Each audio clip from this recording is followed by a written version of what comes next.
I'm Kirkwood with Lex TV. I'd like to welcome you to our second segment of Ask a Vet. Today I have U.S. Navy Aviation Radioman Second Class Merton Bobo with me.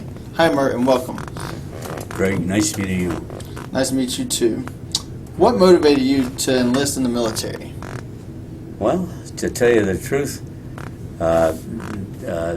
when I was 15 years old, still in high school, it was 1941, obviously, was the bombing of Pearl Harbor by the Japanese. And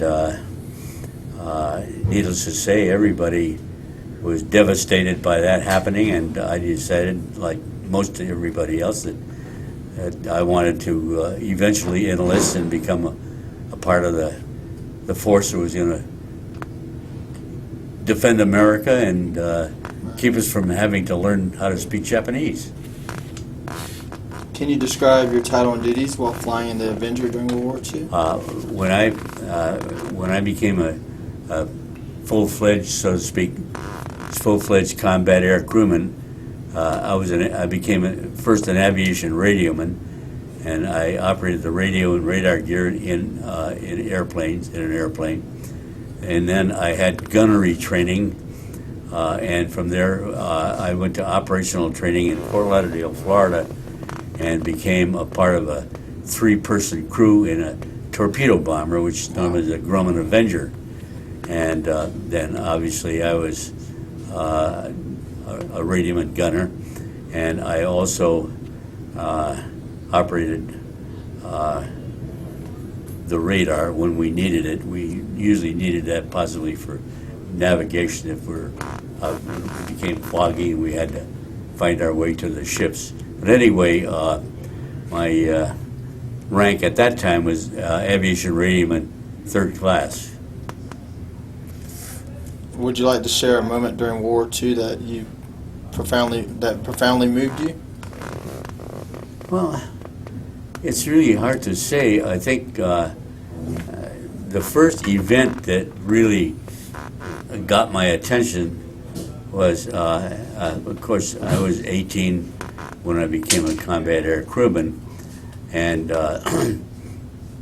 when we finally were assigned to an aircraft carrier, we went to the Naval Air Station in Hawaii, Kaneohe Bay, Hawaii, to train for a different type of torpedo run. And at that particular time, we were equipped with rockets on the airplane. A lot of people don't realize that we had rockets back in World War II, but we did. We have the TBM carried 4 5-inch rockets under each wing. So we trained for them, and we finally were assigned to an aircraft carrier that we were to be in the Pacific for our tour of duty. After we left Kaneohe Bay, we were going to be part of the force to invade the Philippines, and we were going to go to Lingayen Gulf, which is north of Manila. And I can remember that when we were going into the Mindoro Strait in the Philippines, and there are thousands of islands in the Philippines, but anyway, Mindoro Strait was a narrow strait that was, I guess, probably 20 islands on each side. We were steaming up through there, and when we were in combat areas, our airplane, the torpedo bomber, was really designed and equipped to be able to search for enemy submarines. And we used to go on anti-submarine patrols, and we'd vector around the task force. There were many, many ships in our task force to look for enemy submarines. If we found one, then we would take care of it, hopefully. But while we were doing that, one day, our plane had finished the that particular search, and we were going back to land on the ship, and in launching and recovering airplanes, the ship has to be headed into the wind, which means the whole task force has to be headed into the wind so that we can recover the airplanes.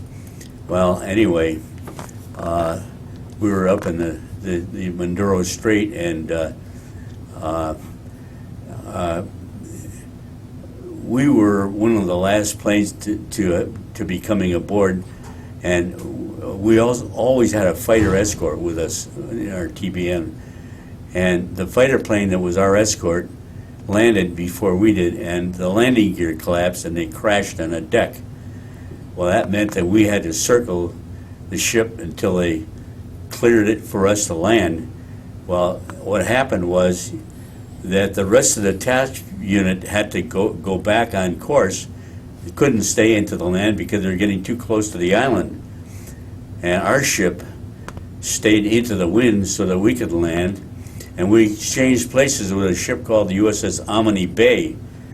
And when we came in, we landed, and I took off my went below, take off my flight gear to get ready for chow, and general quarters sounded. When that happened, I ran up on the flight deck, and the ship, the aircraft carrier that we had just changed places with, had been hit by a twin-engine Japanese kamikaze airplane, and that was carrying two 1,000-pound bombs.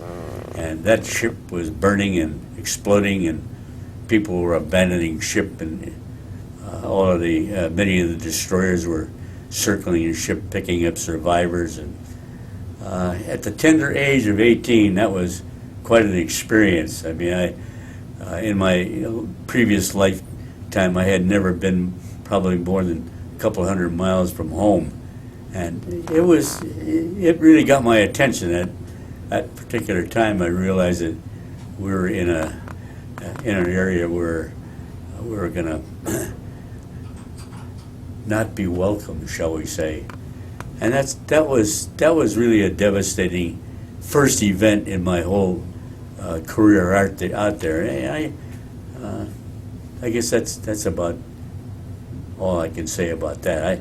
I had, everything else was really kind of routine, Right. if you want to call taking off and landing on an aircraft carrier routine. That it was to us. But anyway, that hopefully that answers your question. Definitely does. Well, that concludes our segment for today. Thank you, Mert. I appreciate you being here with us and answering our questions. Thanks for having me.